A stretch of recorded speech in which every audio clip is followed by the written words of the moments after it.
Au cœur de la vision du chef de l'État, Félix Antoine Tshisekedi Tshilombo, c'est le peuple. Au centre de toutes ses actions, c'est le peuple. La motivation de sa politique, c'est le peuple.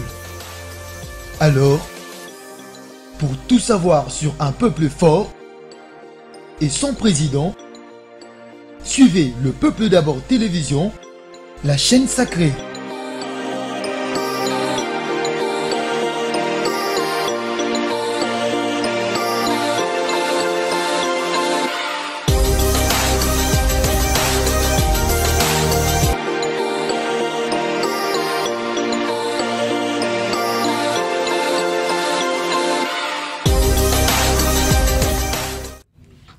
Merci beaucoup, mesdames et messieurs, fidèles de cette chaîne d'information, Le Peuple d'abord télévision. Merci. Nous surtout besoin partout, dans la province, surtout dans Kasaï, dans Bandundu, dans Grand Bandundu, besoin vraiment ébélé pour la émission ORLT, plus votre émission socio-politique et économique où à chaque fois, nous mettons la analyse de l'actualité en Bokanabiso, la République démocratique du Congo. Nous avons toujours le lot de la moi mon le Cambo Oyo et Talibongo.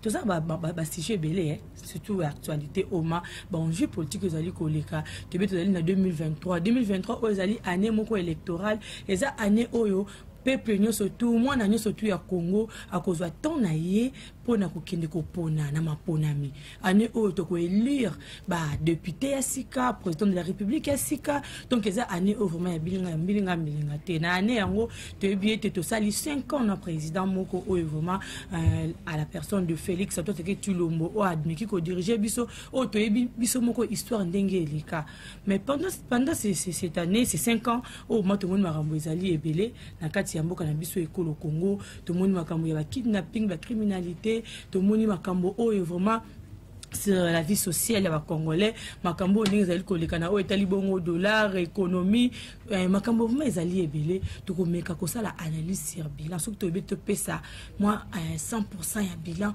soit to meka ko pesa moi 100% na régime otokoloba nini est-ce que moi na mboka Félix Antoine Tshilombo amitambwisami bien infrastructure ça va est-ce que to mai ou bien courant ça va est-ce que vie à Congolais à vivre bien to ko solengo wana mwana mboka David Ditunga azali bongo moko ya ba communicateur ya chef de l'État ya moko mibenga ka communicateur volontaire ya chef de l'État na ine to ko beta liso ya ngo soki to bito pesa mwana mboka Félix Tshilombo bilan to ko pesa yango na lolenge nini mwana mboka David mbote nini mbote mwana mboka madame Marlène na pesi mbote ba onyo soba kolanda biso quel que soit que non moi tas de santé za bien teme to mi koti dans l'obligation ya koya kosola na bayimboka et puis na pesi mbote na ba onyo soba kolanda biso ba Congomani o balingaka chaîne na biso Le Peuple d'abord et puis à travers votre émission Réalité Plus oyo otiko marteler beaucoup plus social à peuple congolais et en particulier na kopé ce sumbote ba combattants et combattants de l'IDPS toujours unis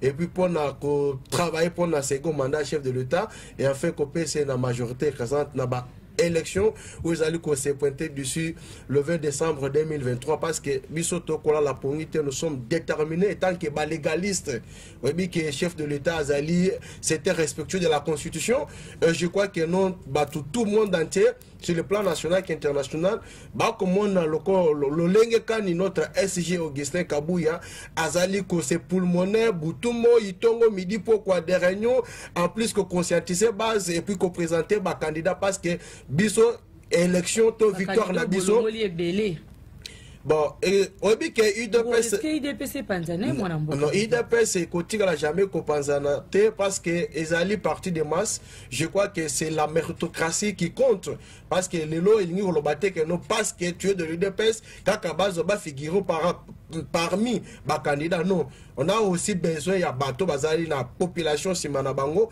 pourvu que notamment Tcheli Baya naye tous à la sûr que nous est réellement à Kobima pour être majorité biso tozali koluka et puis ça me la bongo nenge alo nenge elongo bani na mokozambo ka Félix Antoine Tshisekedi. Mais je crois qu'il n'a pas encore fait 5 ans au pouvoir. Azana 4e année, 5e année on est tozali ko kende pour la préparation ya ba élection. OK, merci beaucoup mon amboka David Ditonga. Je vous signale déjà qui a commis déjà na moi vous sont à 5 mois. 5 mois pour na beaucoup vraiment na suka ya mandat na bino mona mboka uzala ki na intérieur vous avez qui auto outil bongo na intérieur ya mboka na biso mais oui directement au moni message au ekweli peuple congolais surtout sur la mort ya mona mboka notre ministre honoraire Cheribe Okende impressionnant uzala ki Matono mingi mwana mboka madame Marlène na question posée je pense que nous n'a représenté ba condoléances na ngai na famille biologique. Il y a un ministre honoraire Cheribe Okende, un homme courageux, un homme intellectuel, qui dégage le vrai valeur. Et nous avons représenté ma condoléance dans la famille politique. Je crois que je me souviens, Mokolo Oyoto Monanaki Nae.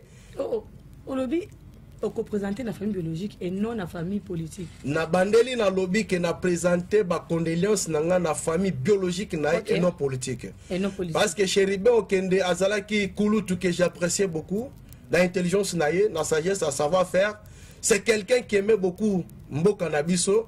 Mais réalité est pesindenge mususu parce que je me souviens Mokolo il y a réhabilitation il y a Aaron Abiso il y a Ndolo plus de 80 ans donc moi qui ndenge Mokozambo akeda ko no piste à sika ndenge izaki réhabilité et puis tout monde qui a l'occasion naie il y a présenté qui et vous sentez que en l'homme il y a la sagesse je crois que ceux qui n'a koloba ndenge wana ezali pas mate madame Marlène je crois que les lots opposition exacte. Tant que il n'y a pas l'opposition, comme on a comme si que Toko Sabango. Non.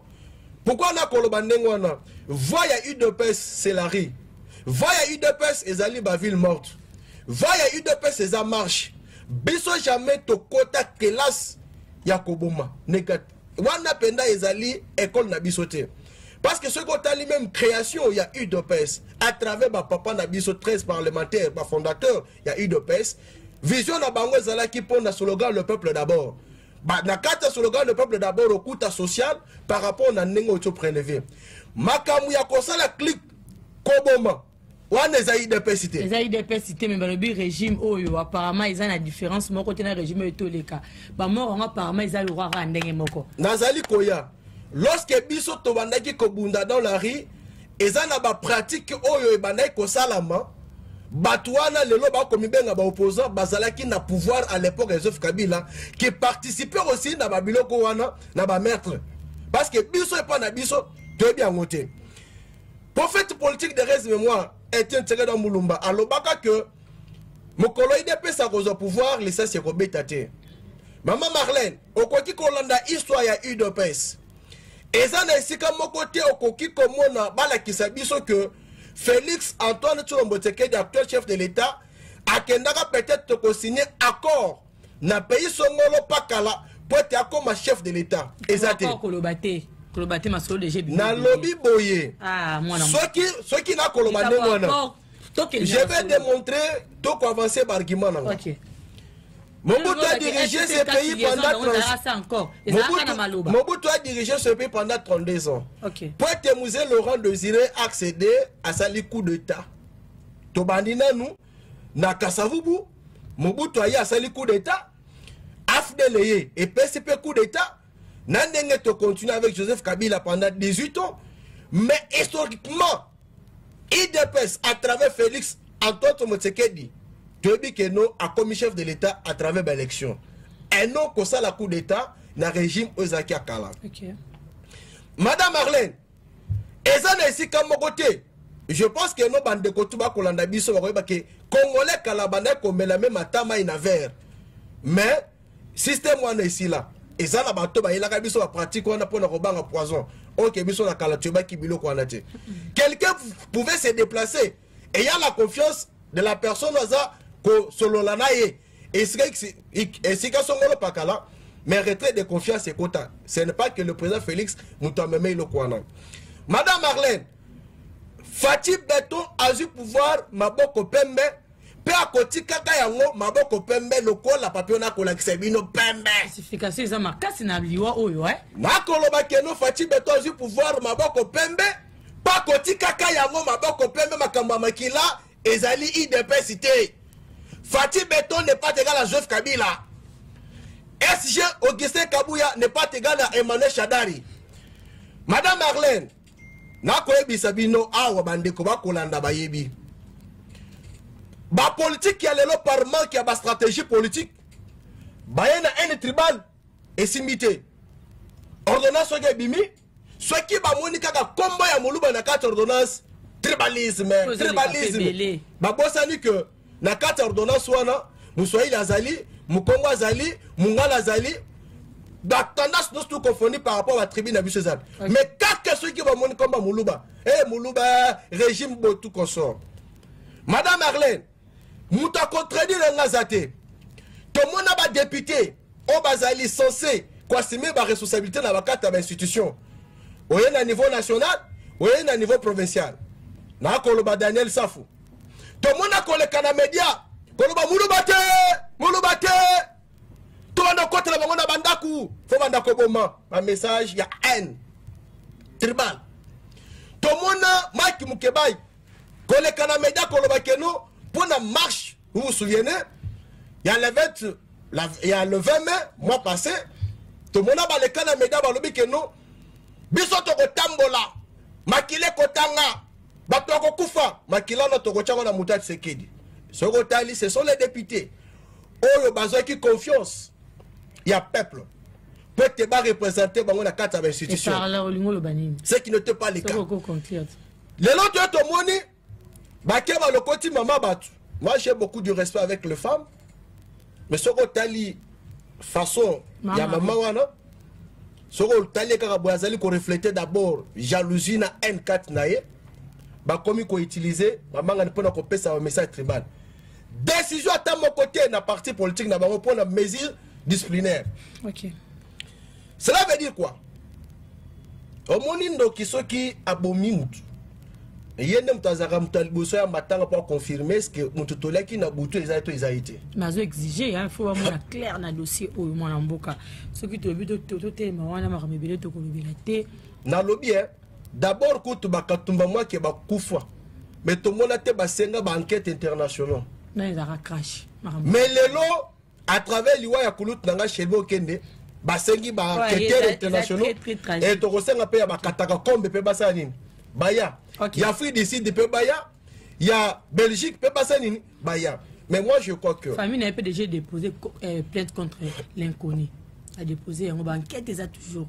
Donc je pense qu'il y a Nicolas Koya tout le monde a clair dans le dossier wana il y a moi en boca et son âme chérubin au Kenya. Madame Marlène, vous dit que tant que bête le solo wana bisono surtout tout ça na ba vidéo. Il y a ba communiquer il y a ensemble. Est-ce que toko le essentiel il y a opposer la question si la mort. On a posé quelques questions déjà le billet belé. Question mort on a posé au niveau de 30 minutes. Ouais, ça le quoi émission. Il a fallu qu'on décortiquer. Non, décortiquer c'est pas si mauvais mais il faut y avoir timing à émission hein. Tu bandé toujours qui ne peut tout le bilan surtout na ndenge il y a bien. Moi na mboka David Ditunga. Les lots au UDP sur le bien. Vous a parti socialiste, vous a parti socialiste hein. Socialiste à la carte. Socialiste à la carte. Démocratie et tout.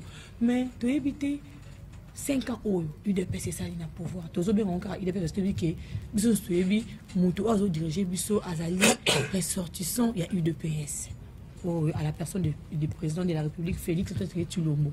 Est-ce que tu connais bien tout azali ko vivre les lots assassinat dollar comme ta dépréciation le lot autre comme un problème ya mai o banzela o azali ko sala makitoko vraiment té ba ko sala banzela lelo mais nzela moko po style ko sala ta 5 mois au monde va tellement ça on câble mais ça va rater mais on dit là va commis à traverser ko salima est-ce que ceux qui te bito comme matina souka ya bilan o ya bilan o to ko pesa ça fixe to Tshilombo à 100% ou bien à 50% to ko pesa ya matalo mingi maman Marlène na rebike na ko betango dada ndenge oti koloba olobi na ngali kambo etala sécurité. Ce n'est qu'en République démocratique du Congo que vous allez trouver les opposants qui se mettent à la place publique tout soit qu'on passe dans la chaîne internationale. Ils vont créer les sécurités pour être empêché d'investir pour Bayate. Mais les lots, avec la détermination du chef de l'État, Azali toujours démanteler le réseau. Il y a des gens qui démanteler. Il y a des gens qui kidnapping, ça continue toujours moi en boca. Et ça va pratique na biso te, il y avait des gens des gens qui n'ont créé une sécurité. Ces gens-là sont là. Ce n'est qu'en République démocratique du Congo, comment quelqu'un se met à la place publique pour nous relobaquer, on va paralyser ces pays.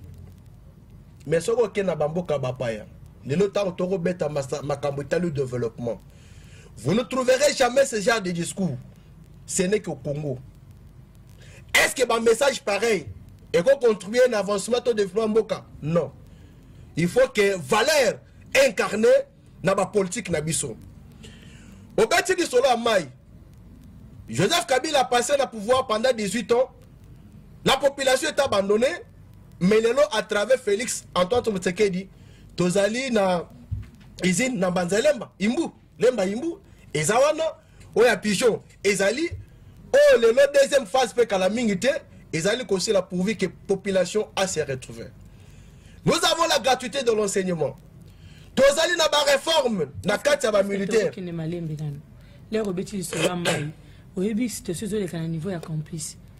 Bateau bazali interné na otabonge ya francophonie et puis qui va bazako souffrir ma casse na likamota limai et on a zoko kamo ba inaugurer des usines oye ya mai mais ndenge nini bato wana bako sa difficulté ba bi mso ko ko to ba mai bango moko na ba bassin bazo na ngo po basukola ozali journaliste investigation wana ezali interview ba dongolo miso qui pensait que non basa la ba démarche na bango machiavélique pour être ja francophonie et Simbate Namboka Nabiso. Pour bayebi que premier bénéficiaire est que la peuple congolais. Parce que j'ai une date où il banda, ils appellent la date au Sanini et aussi là. Bah infrastructure nous soit notre égotique là et que la bénéfice au peuple congolais. L'objet qu'on a to banda comme une génération sika, batlet Nabiso sika, ba joueur Nabiso sika pour être banda qu'on représenter Congo et sika nous surtout ba jouer banda kozala.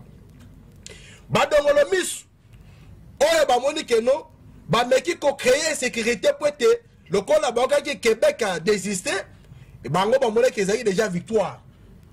Mais je vous dis que ce qu'on a ba installation bisika oye zali cité pour la gens francophonie maman na ko biso que ba installation hygiénique ça kitoko badouche ça kitoko place à repos ça kitoko ba mettre que ba tête ba ko se poser ça kitoko.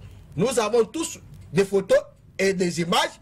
Je crois que l'émission s'est déroulée aux États-Unis, mais ce n'est qu'au Congo, ou précisément dans la capitale Kinshasa, et si Kaji a s'est déroulé, au Kalami était au sein et qu'on s'est déroulé, et que aux amis placés pour le terrain, pour le hôtel Sayango.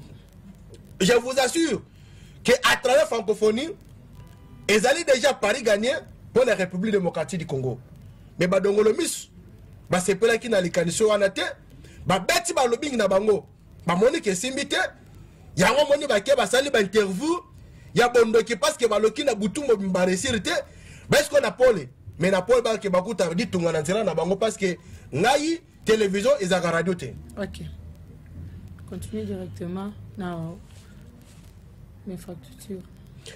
Tango beti li solo ya ba infrastructure to na banzela je crois que dans cela qui na Kasai oriental oyo tomona qu'il est fatigable maître à terrain parce que ezana ba tebele ba nommé bango ba DG mais ba ko préférer ba vendre na ba bureau mais il y a qu'un seul homme oyo a mérité confiance il y a chef de l'état pour ko kitana nzela. Je crois que tozaki na Kasai oriental wapi balancement il y a travaux il y a 14 km au ko permettre ba désenclaver ba Vari Riben ya Moujimai et permettre la circulation dans l'Engel pour la population ya Kasai oriental. Donc, comme qui na érosion ya Kalonji, oh wapi, ceux qui moulent les bêtis, batando Koufa. Mais le avec détermination, il y a déjà un Genève Vuitton Tumbatike là, Azélité qui ne va pas bisaye, mais a préféré qu'on descende sur le terrain parce que province à Kasai oriental, ils allaient province mon capitale on fait participer na bilan chef de l'état. OK. To kekuna wana za na Bel Air wana ezali réseau ya mulamba wa poi nde bato ba komona wana wapi yemoko si terrain et puis qu'on a évolution misala ndenge sa nini et ko salama wana réseau mulamba wa poi 50 ans abozu 40 ans oyo nde to ce parce que na inde oyo koloba awa pendant 5 ans misala bandi ko sala makara nde siko na province ya Kasai mwana mboka. Madame il faut yebelo komoko et bato ba dirigeant mboka et bana ko sala bango sengo soki boki ke nombule beti bato bakufi mais lelo pe ko stopper liwa soki mule beti ke bandako et choli bato bakufi na ba mai na ba débordement ya ba mai.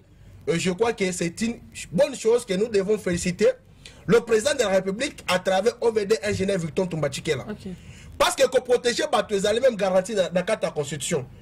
Parce que toti kana ata même tozu totiki déclaration des droits de l'homme que la vie humaine est sacrée. Mais dans notre constitution, les Congolais a appelé na droit qu'on bénéficie de bien naïe.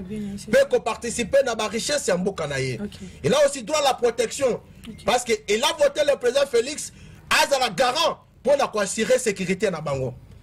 C'est pour cela qu'on a que à travers empêchement il y a projet anti-érosif dans Mboujimai, misale kosalama très kitoko.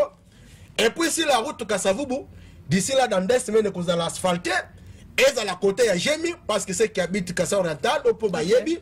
Wana tozali na réseau ya Kalenda Mudishi. Oyemoko pas qui tagui sur le terrain.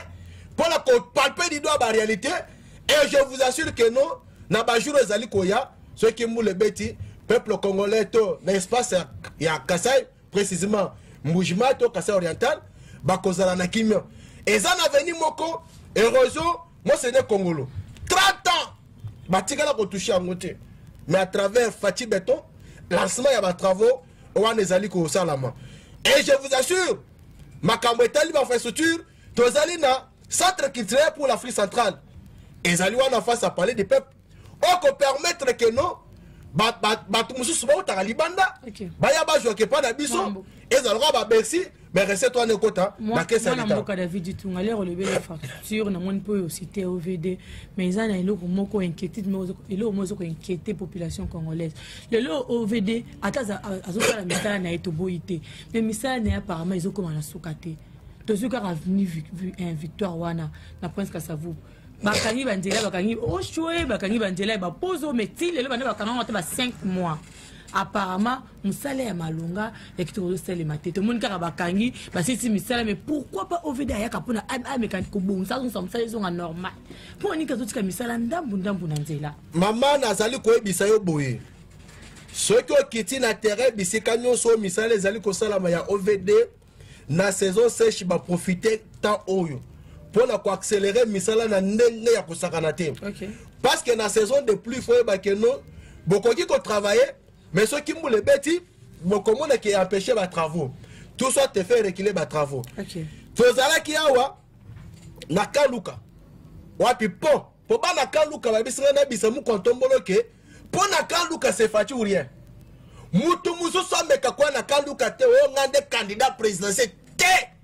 je vous dis c'est que plusieurs années pour voir les calculs sur la matière au pesti bango sengo et sangisi kaluka na selemba tolongo wana tokeina erozo masikita na ngaliemo misala ezali ko salama malgré que bakolo na yango moi l'antenne ezalaki mais le fatigable ingénieur Tumbachikela abende ki bango matoy pourvu que non tolingi ko profiter na moment oyo misala za accélérer tolongo wana tokena erozo dimez toujours kana ngaliema misala kitoko tolongo na de question kimbule beti tokwana tovani boyo route nationale et Katani mais lelo avec erozo mbala so okekuna okomona basali mama na collecteur o sala que non est protégé maille de sorte que nous créé des dégâts dans la population. Tolongo na toke na Kindele, Bel Air. Maman, je vous assure, que OVD est en train de travailler. Mais ce que nous pouvons conscientiser la population, c'est quoi? Qu'à niveau Eza Isra Gocha Bosotote, malgré que la province est abandonnée par Gentini Mobila. Il faut bien inspecter. On est la population témoin en Boka. Non, il y a la population qui met des mondes dans la carte. Il y a un niveau. Nous devons les conscientiser que nous passons la montée. Malgré que Gentini Mobila n'est pas dispo pour la caniveau. Vous allez revenir la compétence. Merci beaucoup, moi, Namboka, la vie du tout. On a dit si j'ai l'habitude à les alliés. Est-ce que nous surtout autres alliés qui on a quatre Namboka, Nabiso, et le Congo, le régime où ils en place. Surtout, but, c'est évalué bilan en gros. Donc, il c'est un effet à 50%. Dans mon lieu, au Tanguy, sur le plan infrastructure, le bel moment, point le bel cassé oriental, le bel Anaville à Kinshasa, le bel moment Cambouyé de l'île. Maman, ceux qui ont mais les Cambo est talibongo social. Vie quotidienne, il y a peuple congolais. Oh, tu as dit que ça passe. Le lot au dollar, nous beaucoup de dollars, ils ont dit derrière comment tu as dit comment on a pas qu'on souffre dans le talibon au dollar. Mais le lot au dollar est commis sur ce échelon. Dernièrement, tu as dit qu'on a réunion avec qui a. Mais apparemment, réunion est pesika résultat mon quoi qui est côté. Dollar ils ont massacré sur le terrain. Et puis ce qui a fait en sorte que même le marché flambé a pris na denrées alimentaires, biloko est belé matimo na mboka. Madame Marlène n'a quoi biso lokoboy. Soko kalelo que dollar est combattant. Les loba o bazali na pouvoir d'achat et ça bato ba komi benga ba opposant les lots. O ba ebi ke baza te yoka. Opposant la question à répondre. To solo là. Et ça réalité plus. Réalité plus. Si on habite solo to ke malé mais moi na. Et ça réalité moins plus. Et là obino bolingaka ko tiara bo akizara kaka bato o ba pesa bino pouvoir na ebi. Nga so ki na lobelo ko avance ba argument nga. Il faut avancer. Voilà, j'avance mes arguments. Pesa attendre à répondre. Pesa attendre à répondre. 4,5. Ils ont créé les sécurités. Ba moni que c'est échec. Nde ba prometa ki biso. OK. Lokolo bazana pouvoir d'achat. Sauf que dans la banque, on a besoin de dollars rebellés. Suffit que va payer sa mot d'ordre et qu'on pèse la population. L'entreprise est belée. Le marché, le food market est belé et ça va privé. Suffit que payer sa mot d'ordre et qu'on cause du tout à la population. Nous avons besoin d'un bâton. Nazali koya madame. OK. Les lots, nako baxelo les mamoussous. Tala makambo ba réseau de communication ko sala biso. Au comment on a mis mes gars que c'est pour 30 jours. Mais surtout qui vont être des semaines. Pourquoi? Parce que les premiers actionnaires dans ma réseau de communication. Ok. Nous sommes touché toujours dans le social à peuple. Est-ce que Batoana Balingi Congo? Balingi Congo. Il y a un chef de l'État Félix. Antoine Tshisekedi a banni la politique et industrialisation. Parce que mingi obiso to konsoma ke utaka libanda. OK. Tozali na ba ferme, mais tala coûte même na mayonnaise ça a toujours importé. Pourquoi? Parce que politique et industrialisation est acquis priorité pour la bangote. OK. Et là fali ba pour ma société, il y a l'état pour pas payer sa importance na ba privé. Ce n'est que au Congo, au coûte à quelqu'un, après bisabino que je ne vous dirai pas au revoir, mais à bientôt. N'habitez à Bossana qui tongana, à Bossana qui linette. À Bossana qui catch, on ne sait pas. Parce que Baba comment va planifier qui déjà carte na bango. Le nom à travers Félix, à toi tu me dit, Tozali na usine à raffinerie d'or, la Colombie, et sa politique et industrialisation. Le nom à travers Félix, à toi tu me dit, ce qu'on a l'humanité, Tozali na usine, Tozali déjà na carte à commenter Babis Transco. C'est maintenant qu'il faut faire la comparaison entre le privé et l'État. Le nom ce qui peut tomber que nous, transport est combattant. Est-ce que aucun a transport à l'État ou qui quoi transport de mati? Au coup il y a privé, il y a des combattants. Le actuel chef de l'État, maman, il y a carburant. À travers détermination chef de l'État, gouvernement a zali qu'on caution qu'on fout ma réseau pertorié pourvu que nous et peser si population. Mais ce que les bandes en boka. Mais a pris le transport quand les alliés privés, Moutouazali censé commettre de l'ordre et les ministres chargés de transport. Parce qu'il a été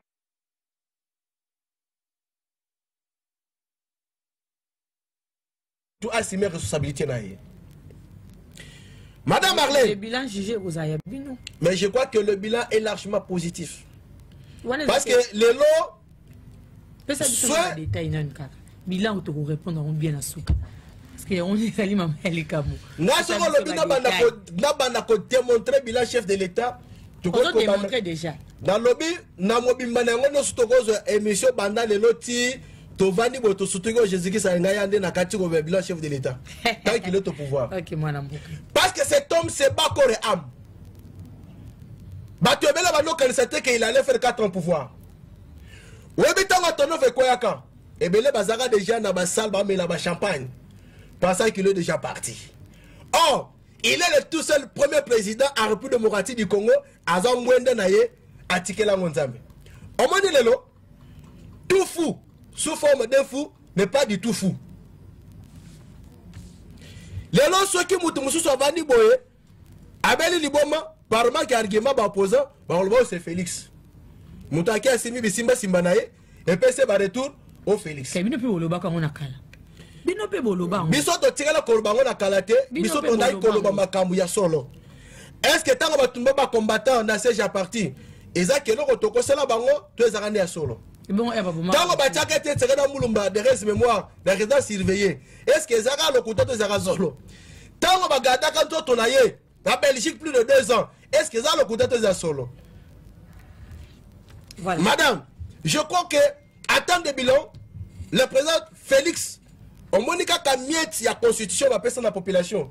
La population profiter de ce qui n'a jamais été existé. Mais Erozoloba, que bilan est bon, bilan moko positif, mais kaka yo mutu moko watize plus la ministre o makamba transport faut tout le ministre transport de faut landela yango o makamba social o ngo bilana tali ko landela babiloko ya banzela ante ko fa landela siko nyoso tu wana uzomwate ko za la charge il y a régime où c'est ça que bilan na ezala moi défense moké mwana mbo non elingi ko baboué ce n'est pas dit que quand je suis il y a parti au pouvoir na moni keza mabena ko bakeza solution non s'il vous plaît je voudrais pour madame Marlène bato babidi tunga baibinga très bien mabena bakeza mabe lelo to mona jatini ngobela yela biso ba mituka okini bopeto to mona tam moko te musale sala rétrocession communale et puis ça m'a raté mais le lenga kan to kolobate que foule za partout eza makambo biso to palpe di mais bazo déclarer lelo so kimbu les obeta to zaki na réunion na commune ya Kalamu beaucoup mais sur le bibanda ya atikala kozwa rétrocession ndenge za ki ye pona moi ba assainissement atikala kozwa yango te mais erazo ki suspension oya remplacer ça qui intérim azo yango 2 mois mais ya ye et l'équipe partout ya azu karaté jatini ngobila depuis banoma ba bourgmestre mususu par rapport à la carte nazalaki nango na ba bourgmestre na ye donne changeant madame le lombule ko vous allez beti makasi caniveau ezakirete mai balukela kango nzela te ya moyo lukaka nzela fait de compte et qu'on crée la mort la population mais t'as là bas niveau ils ont un rôle il y a un gouvernement provincial ils ont dirigé na Jatini Ngobila ce n'est pas dit que j'ai un problème particulier avec mon grand frère Jatini mais moi je condamne juste sa gestion à la tête de la province que n'est pas du tout bonne yango toko yebi sabino que tant toko le makambo yo parce que ezala lelo dollar et mati ezala transport et mati ezala crédit et mati ngape nazali peuple mais l'air aux nazali peuple subir mais l'air aux condamnés il faut qu'on se rende compte que les appels régime na bino les appels bilan na bino on dem de que biso toko la ki sabato bazali à la base ya ko créer 40% borozoité maman na ko 40% borozoité parce que population azo subir makambo obino ozo ko acquiser likolo ya ba mandataire obochi la population biso makambo toko lobela na bango OK ezali moyeba chango tembezate soki ke makambo so toko bisa bango ezali lokuta bayebisa biso makambo 62%. Oh ce n'est pas Fatim Tagana ba élection ya gagné na 62%. Kaka jour moko pamba devant seni to tra mo 62% te et comment na moi na bindana. OK madame Marlène soki ke ezaki makambo so toko bisa ngo ezali lokuta lelo toko bisa ngo ke non lelo hôpital référence à maman yem dans la façon ezali ko kende. Ils ont parmi la carte de chef de l'État. Soit qui toxique, hôpital Colonel Kachach, ils ont la carte de chef de l'État. Les lots soda, ils ont civil, au quoi qu'ils ont pris en charge, tout soit et pesa melo dans l'hôpital Luana. Mais ce qui n'a jamais été existé. Kabila a passé beaucoup d'années na tête à mboka, mais à tout cas jamais piétiner. Vous savez une chose, l'histoire nous aide à bien préparer l'avenir. L'histoire est d'Akabiso. Pour te lobby nabiso comment te kobongisa yango. Parce que quand on prêtait du doigt à Joseph Kabila, c'était par rapport à sa mauvaise gestion. Yango komona mokonza mboka Félix Antoine Tshisekedi aza toujours na démarche ya oyo bané ko condamner c'est Joseph Kabila. Pour la apporter solution la population congolaise. La population a une solution en route. Est-ce que tu as le processus électoral? Moi, je suis David Ditunga, tu es bien, tu es bien, Marmazali Koleka, na Oetali Bongo, bah élection. À nous, les années électorales, les années où il faut élire, bah conti, bah dirigeance, bah diriger, moi, 5 ans où la viso. Mais apparemment, bah parti prenant TBL, bah zali vraiment na idéologie mon côté, na zali bongo mo kambi ya seni. Makambu yaza ko sala bango mso ko lingati bango ba sengi bongo fichier électoral audit na yango mais apparemment ye koto alingi yango te tozo mona ba si sous 7 jours na etali bongo depuis ba candidature na niveau to komi nango mais ba parti prenante ebele nanu ba kei ko déposer ba nini na bango te pourquoi baza na posa ba mona bazo exiger ba mona clarté na etali bongo processus oyo mais bino UDPS o va na ngam na bino to éviter boza réaction na bino ezali dini position na bino à travers makambo za ko leka niveau o to comme déjà pour na élection et ça livre manini mwana mboka matano mingi madame Marlène n'a pas posé question dans les pertinentes ils ont à peine à payer sa réponse. Je pense que nous le président Yasseni Denis Kadima ayamba ki ba opposant à 100 jours par rapport à la revendication na bango à cela qui na bango parce que Moko ouais. Oh, mais IDP ça fait 37 ans dans l'opposition. Bazaba opposant 100 jours. Quelqu'un qui était avec Joseph Kabila, elle avait quitté et s'est dit opposant. Avec quel parcours? Pour nous, on a opposant, ils ont des critères. Il faut respecter. Continuez-moi. Je pense qu'il y a un qui bango. Et tout le monde qui est belé par manque qui a des moyens pour l'élection, on peut opposer ma candidature. Oh, mais c'est la démocratie. Si on peut opposer la candidature et la démocratie, on peut opposer et la démocratie. Et le 20 décembre, il y aura bel et bien les élections. Maman Marlène, il faut savoir une chose. Depuis la candidature, ils ont que nos bateaux s'affichent qui non. Depuis la candidature, ils ont que ça à niveau de parti politique. Ok. Depuis la candidature, ils ont que ça à niveau de regroupement parti politique. Non, il y a biso, ils ont déjà. Biso, on a proclamé Mokonzamboka Félix Antoine Tshisekedi Fati Béton que président de la République la CENI investi par la Cour constitutionnelle. Tu as qui déjà préparation pour l'élection il y a 2023. Kaka les mêmes journées tu as déjà. Mais 7 jours au projet. Ça fait pour la bino pour ça na 4 parce que bino biso tozali kuna na 4 té. Biso tozali ba légaliste. Biso tozali ba respectueux de la constitution.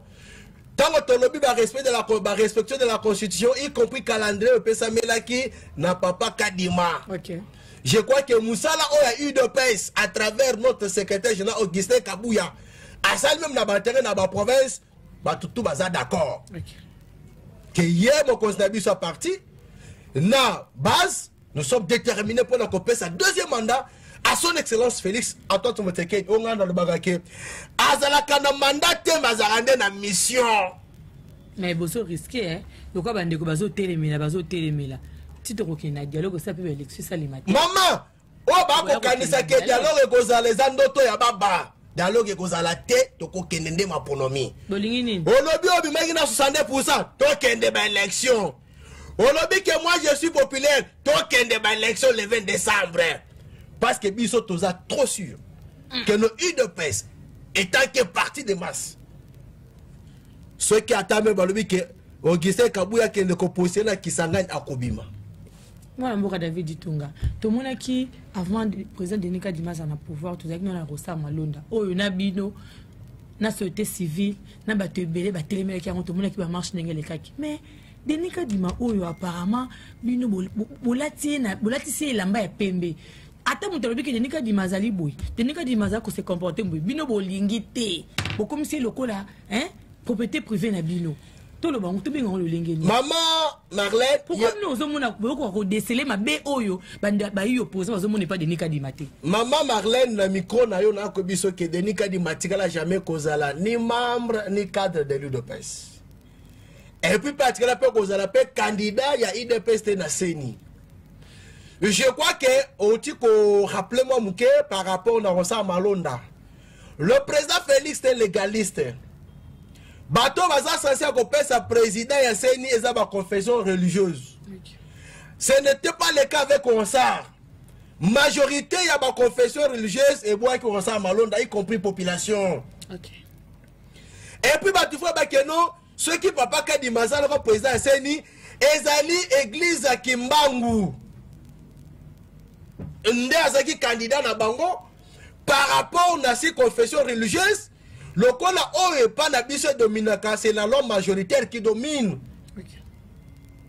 Moyen me cause moka asala autrement. Et ça l'a quitté. Maman Marlène, en 2018, nous sommes allés aux élections. CENI composé par Ndengo Tukoloba. Cour constitutionnelle composée par aux unions, surtout les instances juridiques composées par Ndengo Zaki à l'époque. Mais nous, on n'a pas eu peur, il y a aucune élection. À la veille, Michel Bisso Emmanuel Chadari, comme de fait Joseph Kabila. Non, vous n'avez pas eu peur, bien sûr, mais on n'avait pas eu peur. Il y avait élection parce que le président Félix montait sur la base de l'IDPS et la majorité de la population dans son entièreté. Contredire un audit affiché par Salimaka. Audit affiché extérieur, mais ils ont été reçus par le président de la CENI. Ils ont été reçus par le président de la CENI. À la Kissi Bango à répondre à ma préoccupation à Bango. Ce n'est que par les opposants de 100 jours, par manque à base, par manque à population, parce que Bazar a discours. Oui, d'abord, toi qui es dans le Mouchikati, Martin Fayulu Loisa, député national, quel est son bilan? Quelle loi dans le lobby boy? Tobanina dans l'Assemblée provinciale. Azaina député dans l'Assemblée provinciale. Bilan naé négatif. Aïe national 2011. Bilan naé négatif. Atikala ko proposer à toi le Mogoté. Réforme Mogoté. Mais où est-ce que la population est dupe? Non. Les lots, peuple Mobimba, Congolais qu'on se sentit à l'aise sous le leadership, il y a moi dans Moka Félix. Apparemment, l'IDPS a perdu Martin Fayulu, a perdu Moïse Katumbi, a perdu Teddy Sanga, et Yango Bomoni, Token de Kaka. Si l'IDPS avait perdu Martin Fayulu, on n'allait pas organiser les. On n'allait pas être déterminé pour aller aux élections. Parce que Fayulu et les autres contre Token de dialogue, na glissement. Parce que l'agenda caché dans Bango, c'est qu'il est à la tête, soit un prêtre catholique, tout soit un docteur. Tellement que Moussou soit monique, comme il y a qu'on réparer ma femme, mais si ma soutien à côté politique. Mais ce on les place à ça la même pharmacie. Un dialogue que ça la moyen pour faciliter. Mais ils ont envisagé dialogue. On a besoin que le pays avance. OK. On a besoin de toucher le développement dont on a tant parlé. Le pays doit se développer. Comme presque dans cette émission, au PCI, la proposition on a été bonne élection parce que il Cambo est zéro qui n'est pas mabé. Mais dans ce cas, on a ceux qui éléments et Moujima et Zali, bâtir la bition, on dit reclôturer dans une émission. Pour l'air tout le bel bilan, tout le bel mot à méfiance. Tout le monde a fait ma Cambo et Zali Kosalima, la Katiambo Cannabis. Merci Mingi, Madame Marlène. La PSI mbote de son tondenge aussi ces missions na bao balandi biso et bandelité sur la PSI bango merci mingi et na ko ça toujours population mobima que le président Félix Obo PSI confiance azana mandat et na mission a toujours déterminé pour na ko ça et c'est mon peuple congolais na o Italie ba droit na ye en particulier na ko lancer message na ba combattants et combattants de l'UDPS tous a toujours même esprit même morale. Il y a qu'à travailler beaucoup dur, plus encore, pour accompagner sa majorité présente dans moi, dans Mboka Félix, en tant que dit, pour éviter que jambe ou tout le monde qui n'a coalition FCC cash. Parce que le pays avec la richesse, on préfère voir le pays décoller. N'est-ce pas déjà qu'on décoller avec l'actuel chef de l'État, Félix Antoine Tshisekedi. Pour chiter, par rapport à la francophonie, qu'il y a patrouille mixte, la armée, police, qu'on peut s'approuver que nos sites surtout Angers et les convenants très kitoko.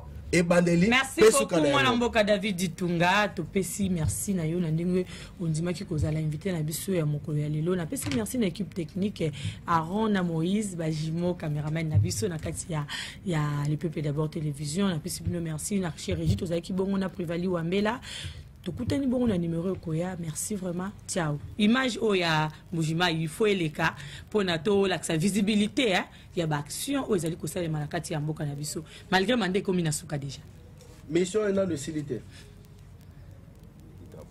Oui, on est sur le site Moulamba Poi.